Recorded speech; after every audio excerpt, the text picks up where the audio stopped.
All right, so now that we've seen how we can select and manipulate elements in our website on the fly using this great thing called the DOM, then it's time to take it to the next level. We're going to be using all of that knowledge that we learned about the DOM and JavaScript to create our very own dice game. And this is what it'll look like once we're done. So it's a page with a H1 with a title that says refresh me.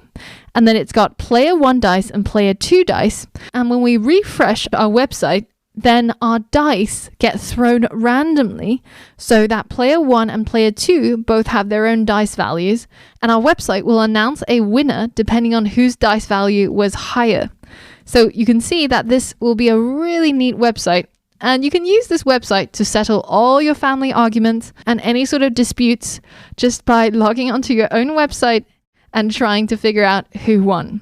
So it's a really quick and simple website that I want you to create by yourself as a challenge. And this is so that you make all of that knowledge that you picked up in the previous lessons and make it your own by applying it on a real world project. So in the next lesson, you'll find the starting code with the HTML and CSS already written for you. And this is so that you can get started practicing the parts that we learned in this module. Now, if you'd prefer to get extra practice by building the HTML and CSS parts from scratch yourself, then you can. Just simply download the skeleton project and open up dicey.html in order to see it inside the Chrome browser. And based on this appearance, you can write your own HTML and CSS to get it to look the same. And you'll find all of the image assets inside that zip file that you're going to be downloading.